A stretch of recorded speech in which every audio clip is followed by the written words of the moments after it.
Bismillahirrahmanirrahim. Assalamualaikum warahmatullahi wabarakatuh. Saudara, dengan saya lagi Edi Mulyadi dari Forum News Network FNN. Saudara sekalian, seperti kita ketahui Ahad kemarin tanggal 25 Juli, pemerintah langsung oleh Presiden Republik Indonesia Joko Widodo mengumumkan secara resmi perpanjangan PPKM. Yang kemarin disebut PPKM darurat, sekarang ada level 1, 2, 3, 4. Bahkan Luhut Binsar Panjaitan, Komandan Satgas PPKM untuk Jawa Bali dan beberapa kota lain diperluas, mengatakan mulai saat ini kita tidak mengenal PPKM darurat. Kita ganti istilah menjadi PPKM level 1, 2, 3, 4. Dan Joko Widodo sering menyebutkan bahwa PPKM yang diperpanjang sampai tanggal 2 Agustus itu adalah PPKM level 4 dengan beberapa pelonggaran-pelonggaran. Saudara sekalian, seperti kata Luhut Binsar Panjaitan tadi, bahwa sekarang kita tidak mengenal lagi istilah PPKM darurat tidak dikenal lagi dan diganti menjadi PPKM level 1, 2, 3, 4. Jadi memang bolak-balik gonta-ganti istilah. Dalam podcast saya sebelumnya kemarin, saya dengan mengutip pendapat banyak netizen dan bercanda-bercandaannya, dan tentu saja juga saya kutip ekonom senior Dr. Rizal Ramli, bahwa mana mungkin memecahkan masalah dengan gonta-ganti istilah. Tapi memang begitulah, kita semua paham. Saya ulang-ulang lagi, paham betul bagaimana pemerintah betul-betul menghindari kalimat kata karantina wilayah atau lockdown, karena membawa sejumlah konsekuensi yang berarti keluar uang untuk rakyatnya, memberi makan rakyatnya, karena undang-undang kekarantinaan kesehatan menyebutkan bahwa pemerintah pusat berkewajiban memberi makan kepada penduduk yang kena dalam wilayah lockdown atau karantina wilayah. Bahkan pemerintah pusat berkewajiban memberi makan hewan ternak yang ada di situ, dan itu tidak mau. Pemerintah kita emang kalau buat rakyat kita pelitnya minta ampun. Mungkin lebih kayaknya gini, ngapain orang nggak ngapa-ngapain di rumah kok dikasih duit? Ngapain orang tidur-tidur di rumah bercanda sama anak istri kok dapat duit bulanan? Nah, ini kan logikanya begitu. Oke lah, kita sekarang ini.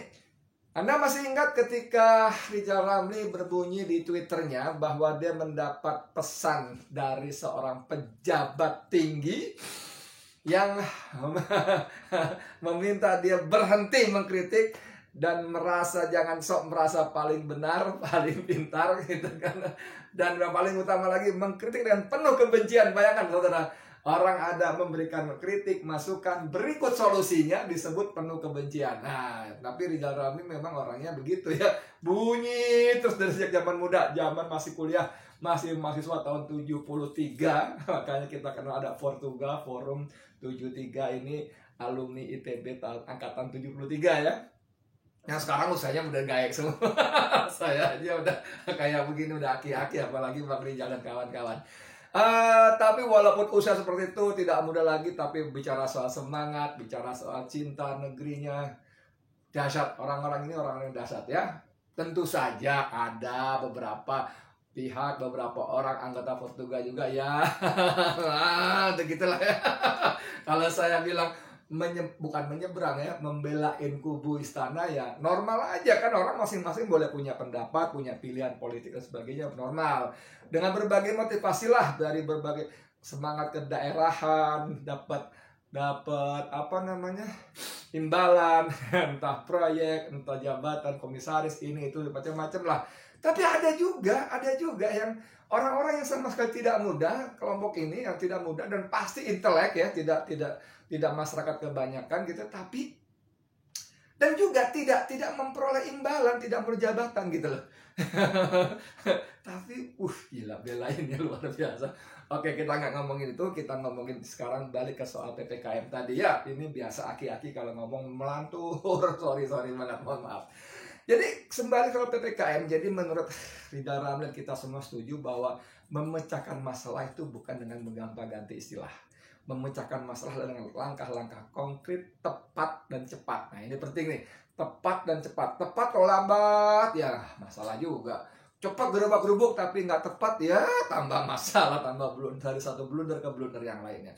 Nah, ini ada beberapa resep yang disampaikan Rizal Ramli ketika dia berbicara di sebuah acara HMI, Himpunan Mahasiswa Islam. Belum lama, tanggal 26 Juli kemarin ya. 26 Juli 2021. Dia mengatakan begini. Rumus mendapatkan simpati masyarakat. Kalau rakyat perutnya kenyang, ini penting nih. Kalau rakyat perutnya kenyang, hatinya tenang, pikirannya gembira. Begitupun sebaliknya. Kalau perutnya kosong dan pikirannya, hatinya bisa kemana-mana. Kalau perutnya kosong, pikirannya, hatinya bisa kemana-mana dan bisa berpotensi melakukan hal-hal yang tidak diinginkan. Ngeri nggak? Dan ini bukan cuma kata Rizal Ramli. Seorang Denny Siregar, buzzer legendaris kesayangan istana pun mencuit, dan ini sudah saya buat podcast saya beberapa hari lalu barengan dengan kalimat videonya buzzer betina Dewi Tanjung, masih ingat ya? Pak Jokowi yang mulutnya begitu kan, kami lapar Pak, tidak punya uang gitu. Bahkan dia disertakan pun mengatakan bahwa lapar bisa membakar Pak. Wih, dahsyat kan? Lapar bisa membakar Pak. Nah, seperti kata Rizal Ramli, menyenangkan rakyat itu gampang, mendapatkan simpati rakyat itu gampang. Satu, buat perutnya kenyang. Kalau perutnya kenyang, hatinya tenang, pikirannya gembira. Dia nggak ngapain lagi mikirin demo Jokowi end game. Ngapain? Jangan. Kita demo ngapain? Jokowi end game. Males gua. Kenapa lo? Gua udah cukup, anak istri gua bisa makan. Gua ngapain? Begitu. Gampang kan? Ini kata Rizal Ramli. Ada kalimat berikutnya ya. Nanti ada as simple as that. Segampang itu, sesederhana itu sebetulnya. Nanti ada beberapa kalimat berikutnya. Saya lanjut lagi. Solusi untuk mempercepat pemutusan mata rantai COVID-19 secara efektif ialah lockdown. Rizal Ramli tetap berpendapat lockdown. Kalaupun ada varian baru muncul, misalnya Delta lah, apalah segala macam, kata Legender, iya lockdown lagi, gitu aja kok repot. Jadi solusi yang tepat untuk memutus mata rantai penyebaran COVID-19 adalah lockdown. Nah, kalaupun muncul varian baru lagi, ya lockdown lagi, gitu aja kok repot. Ini khas betul kata bos saya zaman dulu ya, Abdurrahman Wahid alias Gus Dur. Tapi, ada tapinya kata Bang Rizal, tapi jangan pelit sama rakyat. Kasih makan yang nggak mampu. Betul juga. Ini kan kita di lockdown dengan kalimat PPKM darurat ini, itu ini. Tapi kita nggak boleh keluar sana sini, nggak boleh cari makan sebagainya, tapi nggak dapat apa-apa. Kemarin saya contohkan, kalau ada orang tetangga kita punya piaraan ayam, dikurung 1 hari, 2 minggu, 1 minggu, 3 minggu dan sebagainya, nggak dikasih makan. Tetangganya marah, lo gila lo, nggak punya peri keayaman lo, kan gitu kan. Bisa mati kelaparan itu ayam. Atau memelihara burung disangkar, nggak boleh terbang, nggak boleh apa gitu kan, tapi nggak dikasih makan. Ya gitu, sehari, 2 hari, seminggu, 2 minggu, 3 minggu. Ya tetangganya bilang, gila lo, sadis lo, kejam lo, nggak punya peri keburungan lo, kan gitu kan. Kemarin terjadi seperti itu. Dan alhamdulillah, seperti kalimat Joko Widodo saat mengumumkan perpanjangan PPKM level 4 ini, ada sejumlah kelonggaran yang tadi saya udah bacakan sebelumnya. Pertimbangan kesehatan, setuju. Pertimbangan ekonomi, setuju. Ekonomi harus bergerak. Dan yang satu lagi disebut pertimbangan dinamika sosial. Dinamika sosial ini, waduh, perlawanan rakyat di mana-mana. Sudah polisi, Satpol PP pun dikejar-kejar. Aduh, ada mobilnya ditimpukin batu, dipecahin karena rakyat lapar. Seperti karena Denny Siregar lagi. Desi, sorry ya, gue kutip terus. Kata Denny Siregar itu lapar bisa membakar, Pak. Seru kan? Oke, lanjut. Jangan pelit, kata Rizal Ramli. Jangan pelit, kasih makan rakyat, khususnya mereka yang tidak mampu. Secara random, secara acak, tanya sama rakyat dan pedagang kecil. Mau nggak diam di rumah saja sebulan? Mau nggak diam aja di rumah sebulan, diberi makan dan obat? Kalau lockdown. Jadi Tanya, jangan ujuk-ujuk bikin peraturan gitu. Mereka jawabnya apa? Jawabnya, mau banget bang, kapan lagi kita bisa kelonan sama bini. Maksudnya yang punya bini. Jangan bini siapa gitu ya. Canda banget. Kurang lengkap ya ini kalimatnya sini. Ya mau lah, kenapa mau banget bang, kapan lagi kita bisa kelonan sama bini, main sama anak-anak, as simple as that katanya. Sesederhana itu, segampang itu, sesimpel itu. Cuman yang sebelah ono, yang belah sono itu nggak mau, pelit sama rakyat. Mereka mungkin juga hitung-hitung, di sana ada Sri Mulyani yang konon katanya ekonom top, tokoh disegani, mendapatkan segala macam ganjaran lagi, penghargaan sebagai the best minister, sebagai financial minister, atau sebagai menteri keuangan terbaik Asia. Wah, segala macam bertubi-tubi. Kenapa tuh? Banyak dokter-dokter ekonomi, mungkin mereka sudah hitung, Pak Presiden, kalau kita lockdown 1 bulan dengan asumsi sekian juta kepala keluarga, kakak, 1 bulan sekian rupiah, maka akan jatuh sekian. Kalau 1 bulan sekian, 2 bulan sekian. Mungkin begitu ya. Kesimpulan, no, nggak usah. Mendingan buat kereta api cepat duitnya. No, nggak usah duitnya. Mendingan buat lanjutkan pembangunan istana di ibu kota baru di Kalimantan Tengah, yang bikin gedung Garuda dengan bentangan sayap yang lebar itu, wah dahsyat gitu kan. Atau mungkin jangan-jangan Sri Mulyani bilang, jangan Pak Presiden, mendingan uang yang sekian ratus triliun buat biaya lockdown ngasih makan rakyat ini kita gunakan untuk bayar utang saja kepada kreditor kita, kan gitu kan ya, bisa jadi kan. Berapa sih sebetulnya nih Rizal Ramli bikin itu hitungan yang saya juga nggak setuju sih sebetulnya, tapi boleh lah ya, kan nggak harus semuanya setuju ya. Nih hitung-hitungan Rizal Ramli, nolong rakyat susah kok kerugian. Jadi nolong rakyat susah itu dianggap kerugian oleh penguasa kita. Untuk lockdown sebulan kasih makan 70 juta keluarga. Wih, banyak sekali 70 juta keluarga itu. Kalau untuk keluarga rata-rata 4 orang berarti 210 juta jiwa dari 271 jiwa.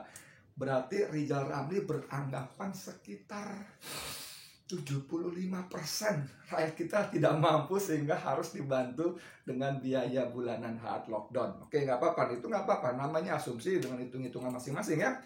Kalau setiap keluarga dapat 1,5 juta sebulan, nah sebulan cuma 105 triliun. Kalau 3 bulan ya 315 triliun plus 100 triliun untuk obat-obatan, cuma 415 triliun. Dasar pelit sama rakyat. Kalau oligarki langsung dikasih berbagai keringanan dan kemudahan. Payahnya di tanda seru 1. Ini kiriman Rizal Ramli kepada saya, nggak tahu kalau yang lain-lainnya ya. Ini kadang-kadang abang kita ini suka iseng juga. Mungkin dia ngapain ya, udah tulis, gue kasih saya dia aja gitu. Nggak tahu teman-teman lain dapat apa enggak. Tapi biasanya sih dia dapat beberapa teman nih, wartawan dia kasih itu bahan-bahan wartawan ya, terutama wartawan kaik semacam saya yang udah nggak muda lagi ya. Jadi Rizal Ramli punya hitung-hitungan, kalau 70 juta keluarga, 1,5 juta, bang, sorry bang, mohon maaf bang, di sini saya nggak setuju bang, jangan 1,5 juta lah, masya Allah, kasihan tuh mepet banget bang, kalau 1,5 juta bang, mepet, kasihlah 3 juta deh ya, nggak apa-apa ya, agak lega gitu lah, agak lega. Dia bisa beli beras, beli lauk pauk ya.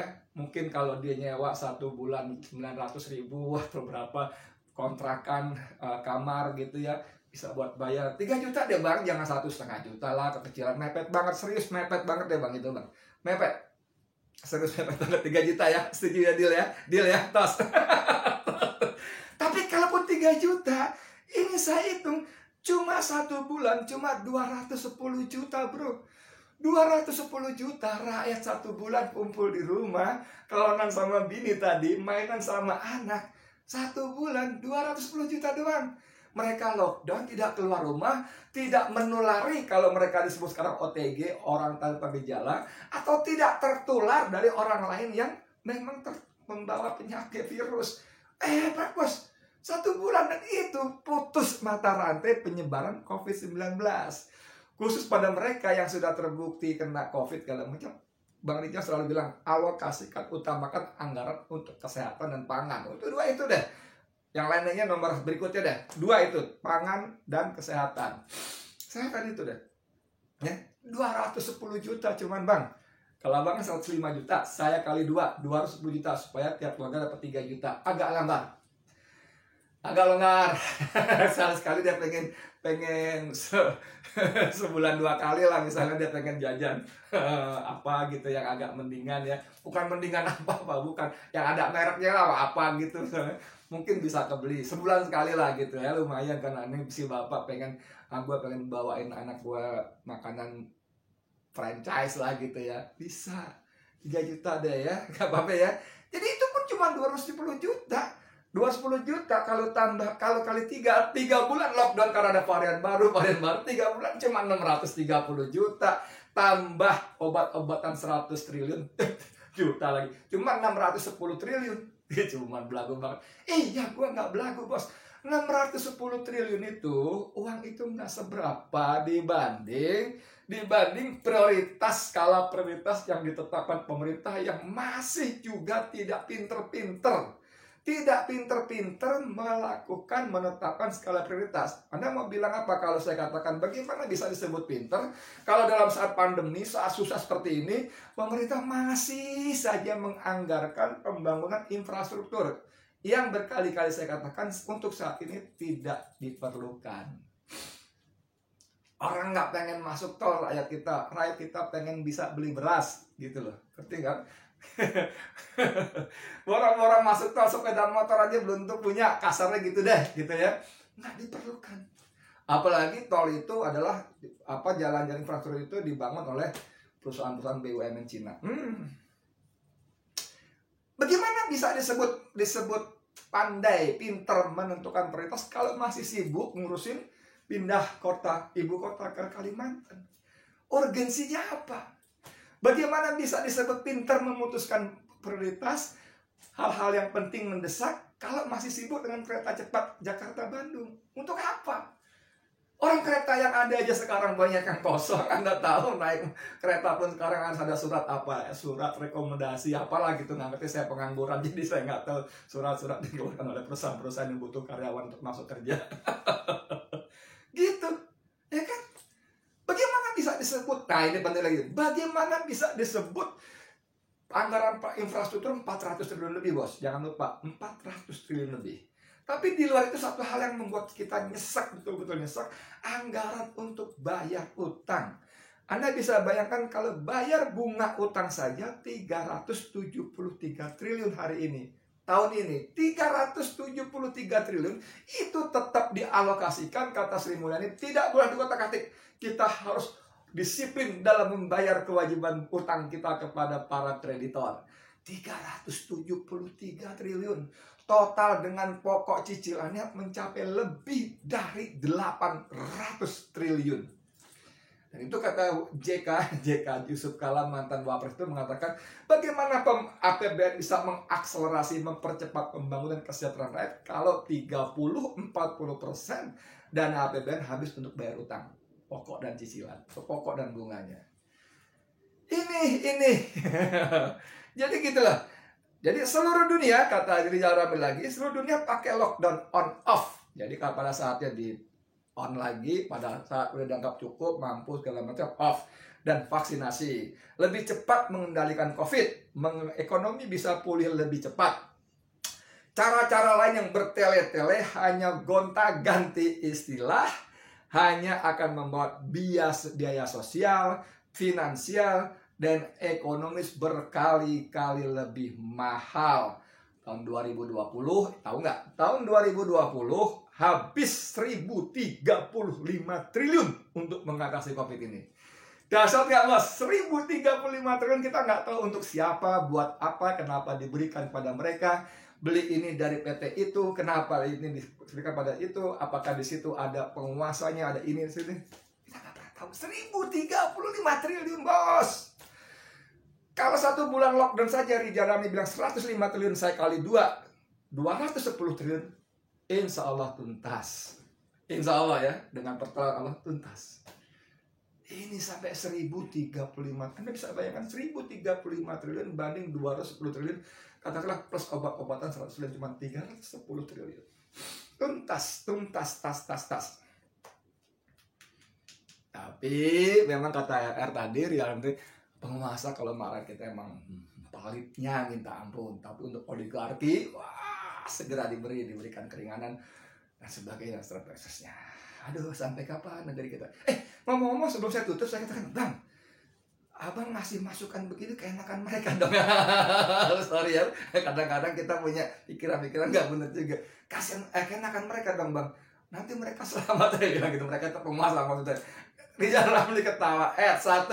Ini untuk membuktikan kepada siapa saja yang mengkritik bahwa Rizal Ramli memberikan kritik masukan kepada penguasa karena kebencian. No, salah. Saya tidak ada personal, nothing personal. Yang saya kritik adalah kebijakannya, peraturan yang menyusahkan rakyat. 1.